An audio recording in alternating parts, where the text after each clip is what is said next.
So the World X Cup debuts on May 26th, and they build to it through the month. We had one match building to it at the end of last month, if you remember. It was Team NWA versus Team AAA. It's been a while, you might not remember that, but Team NWA beat Team AAA in an 8-man tag at the end of last month. They begin building to the World X Cup.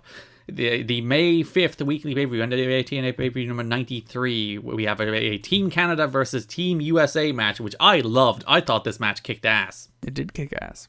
It was just all of the good wrestlers having a good wrestling match, because it's the new Team Canada, the Team Canada that we know and love, the Team Canada that's on our poster this month, which is Petey Williams, Bobby Roode, Eric Young, and Johnny Devine, managed by Scott D'Amore. It is, like, as we said last month, the Team Canada, not a Team Canada.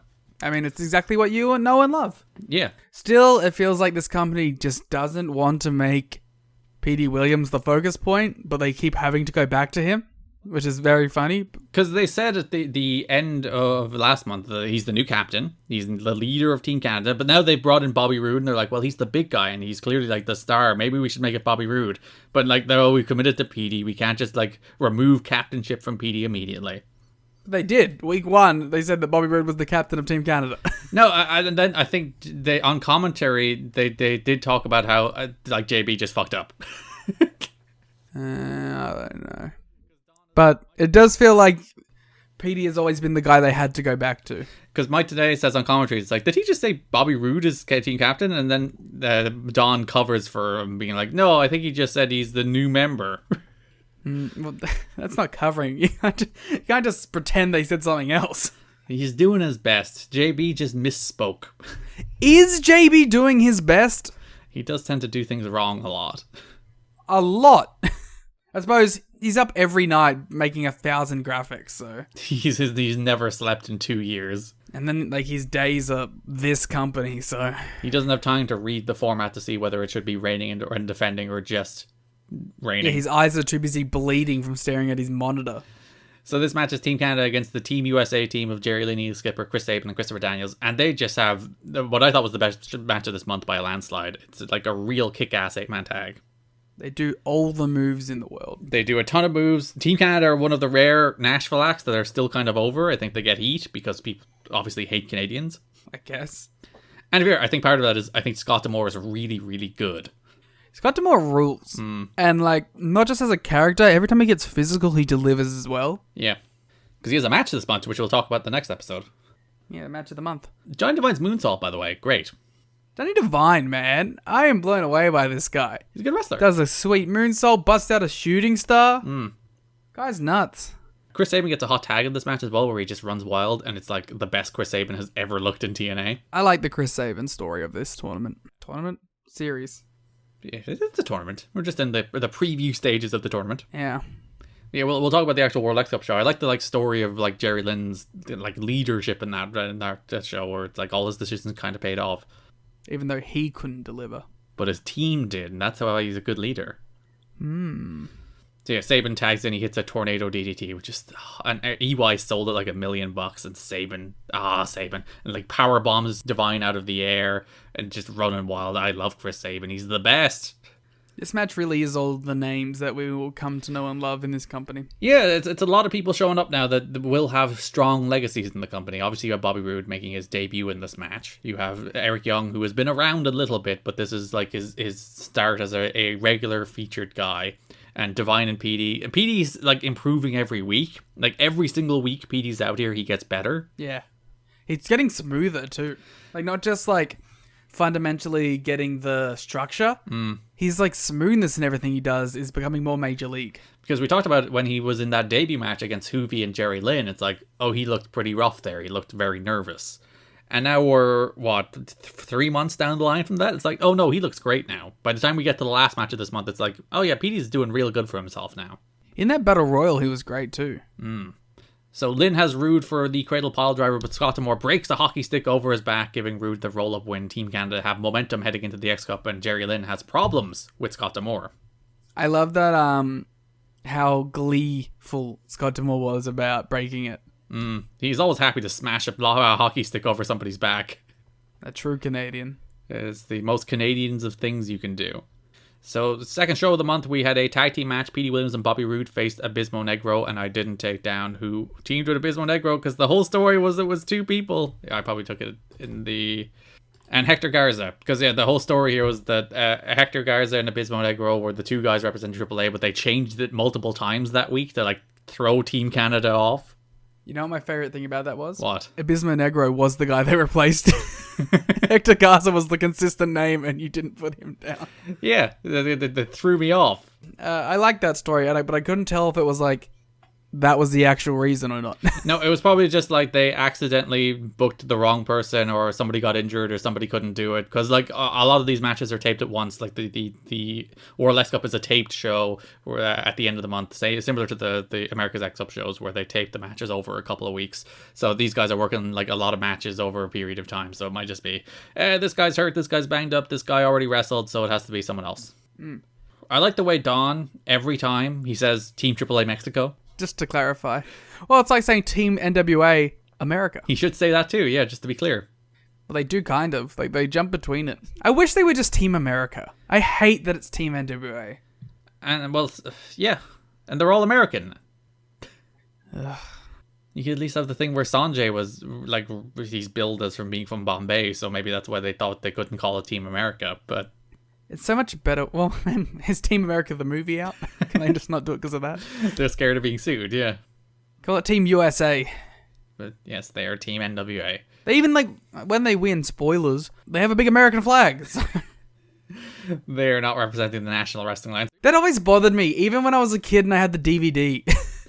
Like, they're even freaking getting rid of the NWA initials all over the place, but they're still Team NWA.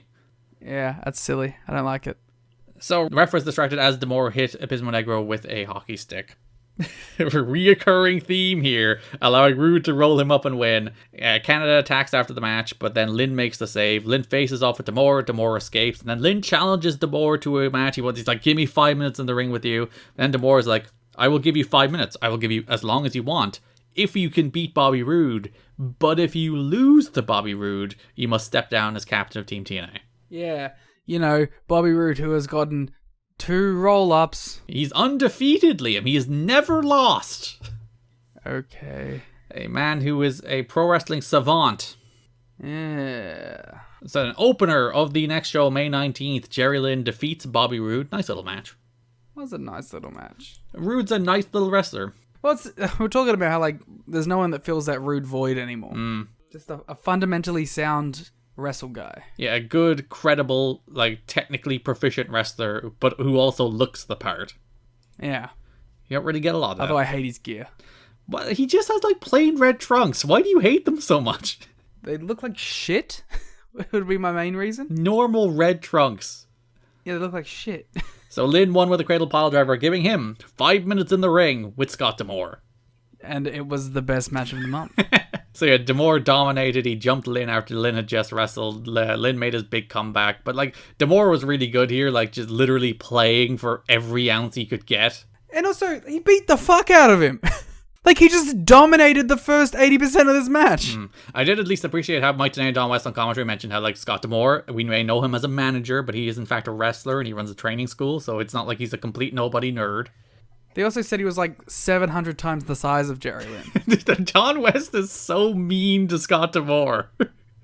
Yeah, but like, he beat the fuck out of him, was throwing him around the ring. Yeah. I get like the idea that was you know, that he had the match with Bobby Roode beforehand at all, but I probably would have had the manager take 80% of the match. It would be like when Raven got James Mitchell in that last man standing match. James Mitchell starts belly to belly suplexing Raven. Yeah.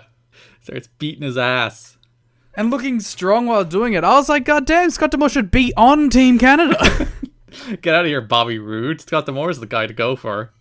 Yeah, Scott D'Amore should be the muscle of Team Canada. Lynn eventually made a comeback, started firing up, started beating up Scott D'Amore, but then Team Canada ran out to cause a DQ win for Jerilyn in this 5-minute time limit match before Team TNA made the save. Team America. Fuck yeah. Later in the show, Chris Daniels cuts a promo. We interrupts the card rundown to cut a promo about next week's World X Cup. Yeah, you excited for it? I thought it was a fun show on the whole. It was better than I think the last 2 America's X Cup shows. I don't know.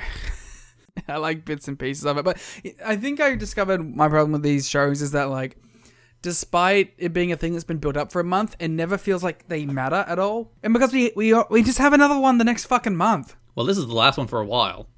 Well, good, but like that's my point being that like the lead up to this, it just feels like they do it, the team wins, and then we just start the whole fucking rigmarole again for the next month. Yeah. And then does the team win again? Yeah, apparently fucking so. It's just I'm sick of it, man. They're not even fun for me anymore. The first one was fun because it was like it was different, and then and had great wrestling on it. But I feel like if this was a yearly thing, I'd be way more into it because right now I'm sick of them. They don't do it for me anymore. You're sick of I want to know. You never want to see freaking Mr. Aguilar wrestle again. No, this is the month that I started liking Mr. Aguilar. Or respect. I became a Mr. Aguilar respecter this month. Very good. So we have a new format for the World X Cup. It will be a 16-man gauntlet match with 3 points going to the winning teams and 1 point going to the runner-up. 2 tag team matches worth 2 points each. A 4-man ladder match worth 4 points. After 3 rounds, the team that is placed last is eliminated, and then a 3-man Ultimate X worth 5 points. In the event of a tie, the team captains will face off next week to determine the winner. I like that. You like the new format or the team captains? Both. Tell me about the format. I like the format because it isn't like 7 tag matches. It's only 2. And we got different things. We got the ladder in there to spice things up. We got the Ultimate X to spice things up. The gauntlet was fun. I think if I were to make one tweak, I would replace the gauntlet with a couple of singles. So you'd have the old format. Well, you'd still have ladders and Ultimate X's in there, but I think it would be cool to get like a couple of neat singles between these 4 cool teams. What if you replace the tags with 2 singles that go into a third singles with the winners? That would have worked. Then 2 teams would have an extra match. Yeah, that's how you eliminate.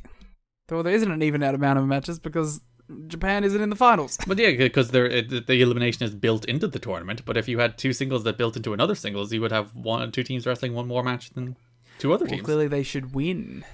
But yeah, we open with the gauntlet match. So the gauntlet match was Christopher Daniels versus Johnny Devine versus Nasawa versus Taichi Ishikari. Yes, again, that Taichi. New Japan Pro Wrestling's Taichi. Versus Chris Saban versus Mr. Aguilar versus Petey Williams versus Ryuji Hijikata versus Jerilyn versus Heavy Metal versus Mitsu Hirai Jr. versus Bobby Roode versus Abismo Negro versus Elix Skipper versus Eric Young versus Hector Garza.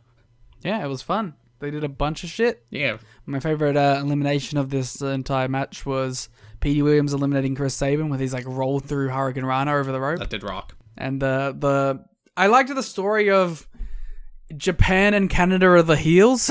Naturally. And like Mexico was like the tweeners, and then the white meat baby face America, fuck yeah, was obviously the other one. But I liked the dynamics in here, and I thought the eliminations were fun because they all did some crazy shit. And there was a kid in the front row going off for this. He loved this match. Yeah. Big Mitsu Hirai Jr. fan. Yeah. He's like, this is my moment. That was a young case low. Gave him $10 after the match. Mitsu Hirai Jr. There's a fun note that his dad actually worked the Nashville Asylum, so he was, or the Nashville Fairgrounds as was known at the time, and he was very psyched to work the show in the same building that his dad worked. That's adorable. I'm pretty sure he went by Mitsu Hirai Jr. rather than Nobukazu Hirai, which I think was his name in All Japan, because of that. So he can pay tribute to his dad. That's great. I mean, the whole time I was thinking that it would be way cooler if Torimon or Noah were this team, but hey, that makes it worth it. Yeah, you get the All Japan representatives here as opposed to... There's not much other All Japan representation in TNA history. You get a Kiyoshi coming over, but that's about it. Where was the World Japan team? Bring back Kenzo. Oh, imagine Kenzo in this. Just kicking ass. That sweet gear. Kenzo versus Mr. Aguilar. My favorite part of this match is Hijikata and Abismo Negro did the Shatter's Dream spots in the corner where he kicked the turnbuckle and Abismo just completely no-sold it. I've watched a fair amount of Hijikata in my time. Mm-hmm. I don't ever remember him working so blatantly heel. Yeah, but he's a evil Japanese man. He has to be evil. That's a different guy. Oh, my mistake. That's the King of Darkness. Mm-hmm. He was trapped in a dog cage this week. Oh, I saw that. Yeah, I saw that. It was a good bit. And then they got to do 1,000 triple teams to win the match. Because all of his partners were in a dog cage. Poor show, left by himself. Well, that's what he gets for being a piece of garbage man. A piece of garbage man. He is a piece of a man who collects garbage and takes it away for you. Yeah. Final three here were Garza, Skipper, and Young. Garza and Skipper teamed up to eliminate Young, but then we had the final two pinfall submission. Garza caught Skipper in a bridge. So Team Mexico get 3 points, Team NWA gets 1. I really like Garza. He's like, clearly TNA have identified him as the star. They keep pushing him. Like, he always wins these matches. He's always the guy at the end. He's obviously the captain of the team. And they're like, Hector Garza, this guy's the guy. Yeah, and I agree. They should do something with him. Well, they plan to, and then circumstances intervene, but we'll talk about that toward the end of the year. Fun. Scott Hudson interviews Team NWA, and Hudson's like, Jerry, have you already bottled it? You're behind. Yeah, give a bit of faith. Oh, so they got 1 point. Yeah, it's not like they did, like Team Canada and Team Japan have no points at the moment. Yeah. We should be giving this rundown to Nassau out of the question wrong guy. My favorite part was in the ladder match. Mike Tenay is like, I really question Nassau's decision making here to put Taichi in a ladder match. Tenay, it's out of the question. Mike Tenay doesn't understand the law. He just doesn't understand the deep Noah booking. If he did, he'd be better off. I would love Mike Tenay's opinion on 2022 Noah. I'd imagine he wouldn't like the whole Great Muta beating everybody thing. I would love to hear his breakdown on Nakajima knocking out Tetsuya Endo. So that brings us to the second round, which is 2 tag team matches. The first of which is the reuniting Triple X, Christopher Daniels and Neil Skipper, facing Bobby Roode and Johnny Devine. Yeah, it was alright. I thought that was, I enjoy watching Triple X. I'm glad they're back teaming together. I'm glad they'll be teaming together going forward. I forgot to mention, like, Jerilyn, when Scott Hudson was grilling him, when he was like, you're shit, you bottled it already. Jerilyn was like, no, I have Triple X, who are former World Tag Team Champions with the best tag teams in company history. They'll be in the tag match. And I have Chris Saban, one of the only man in this tournament, I think, who has been in an Ultimate X match. He will be in the Ultimate X later tonight. So we're actually looking pretty good here, Scott. It's a good plan.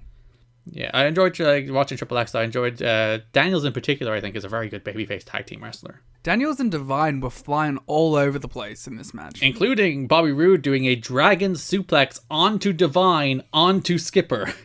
Yeah, some crazy stuff here. I really liked all their flips. Yeah, it's good stuff. Johnny Devine took a really gnarly throw from the top rope onto hanging himself on the top rope. And I was like, God, he made some distance on that. Which also perfectly set up Skipper doing the rope walk Rana, which was very neat. It was like a rope walk poison Rana. Yeah. And then they follow with the Powerplex to pick up the win. Triple X pick up 2 points for Team TNA to bring him on to 3. Team Canada still on nothing. Yeah. On the verge of being eliminated. Yeah, because the team that has no points coming out of the ladder match is out, Liam. Which means Nassau actually ends up having a very easy night. Yeah, Nassau is out of the question, and the question is the main event. So Ryuji Hijikata and Mitsu Hirai Jr. defeated Heavy Metal and Abysmal Negro to earn 2 points for Team Japan. Team Mexico always faltering in these tag matches. Yeah, they come out fast and they lose the tag matches and then they win in the end. Or do they? Don West accidentally said their game plan has gone Hirai, and I did chuckle. It wasn't purposeful wordplay, but it was good wordplay. I'm going to give it to him. So Abysmal had the win, but he wasn't the legal man. Then Hirai hit Heavy Metal with an Exploder Suplex for the win. It was a fun little match. I like that they were just beating them up. So after round 2, Team AAA, 3 points. Team NWA, 3 points. Team Japan, 2 points. Team Canada, nothing. Team Canada, they're about to get eliminated. And what a stacked match. Jerilyn's in the next match. Yeah, so backstage to Hudson, who has Team Canada, and Scott D'Amore is like, you're letting down 23 million people or whatever it was, and then gives them a big fired up pep talk. I think Team Canada's going to pull through. Well, they do, as we have a ladder match in which Eric Young defeats Jerilyn, Taichi, and Mr. Aguila in just a wonderful collection of human beings. Jerilyn was trying to cradle pile driver Young off the ladder. D'Amore hits Lynn with a hockey stick, allowing Young to grab the X and win. Yeah, I thought they were going to do like another big spot after the hockey stick, and it kind of just like was an awkward grab of the thing or whatever. So, yeah, a little weird. Lynn just like slumped down the ladder. Yeah, I thought like they were going to do a big move to end it, but... The hockey stick is the most devastating force in current TNA. For sure. Actually, that might still be the guitar based on how much AJ bled last week, but... Yeah, it depends. What beats a shoot guitar? We should experiment with that to start hitting people with hockey sticks and guitars to see which causes more blunt force impact. I mean, I'm always down to physically assault people, so... I thought these 4 men worked incredibly hard. They went fucking nuts in this. Like, the crowd was super dead. This was actually taped at the very end of one of the tapings, so that, like, half the crowd had already filed out. But, like, these guys bust their ass in this ladder match. Eric Young, man, went nuts in this. He took so many bumps. Like, the big one is he's, like, lying on a ladder that's, like, tilted against the ropes. And then Mr. Agwell and Jerilyn just fling the ladder, taking Eric Young from inside of the ring to the outside of the ring in, like, a catapult motion. And then Young does, like, the big flare flop fall on his face. And it looks spectacular. It's really funny to see this Eric Young and then the Joker-fied Eric Young of now. Just like, what different human beings. This is what led to it. All these beatings he took, he's like, I have become the Joker. That is his Joker origin story. This catapult launch was where, you know, he said one day, I will be the one who catapult launches, not be catapult launched. He said, this catapult launch represents society. Yeah, I couldn't, like, in good faith go lower than 3.5 just because how hard these poor men worked. Yeah, they killed each other.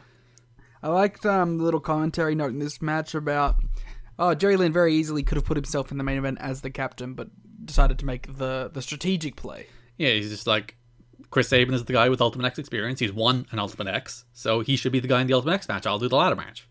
See, this is what makes this one probably the second best X Cup that we've had so far. The format is better, but also the thing that the other ones have missed that this one has and the first one has was the show long story. Yeah, especially when the entire thing for the last 2 months has been Jerry Lynn's leadership of Team NWA has been called into question ever since they lost the first America's X Cup, both by Jeff Jarrett and Scott D'Amore. So here he shows leadership qualities and his leadership decisions ultimately come up good.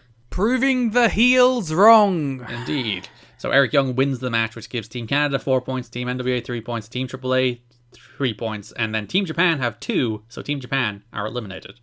Devastating. So our main event is an Ultimate X match, the third Ultimate X in TNA history, as Chris Saban, Petey Williams, and Hector Garza face off. 5 points to the winner, which means whoever wins this wins the entire tournament. I liked this one. I thought this one had a cool structure to it, and the addition of a power junior like Hector Garza was a nice different flair from the other ones. I feel like this was like the smoothest Ultimate X as well. It feels like, you know, especially you have Saban in there who has experience in this match. It feels like they have a better idea of what an Ultimate X should look like and how it should be structured, as opposed to like the first one, which is a little bit just utter chaos, not helped by the fact that the belt fell twice. And the second one, which I had problems with because they introduced a ladder to it for too long, and it's like, well, it's just a ladder match for the middle portion of the match. That's kind of lame. Whereas here, it's like, well, they did a bunch of Ultimate X spots, they did a bunch of falling from cables spots, they did like the tornado DDT thing that Petey Williams did from the top of the cables, which is pretty neat. There's a bunch of stuff like that, and I'm like, yeah, I think they worked out Ultimate X in this match. Yeah, I think I really enjoyed this one. My favorite note is just Dave Meltzer in The Observer just talking about the Canadian Destroyer for the first time. He's been doing it for a while. Come on, Dave. Yeah, he's done like 3 or 4 at this stage, but clearly he only noticed it on this show. So Dave, Williams does this amazing flip pile driver, which is appearing on the TNA Impact commercial currently running on FSN, which is probably the hottest new move I've seen. He starts out in pile driver position with the guy, then jumps up into the air with the guy and does a full flip, ending in a pile driver. I just find the idea of Dave Meltzer having to explain what a Canadian Destroyer is so funny. The most common move of 2020.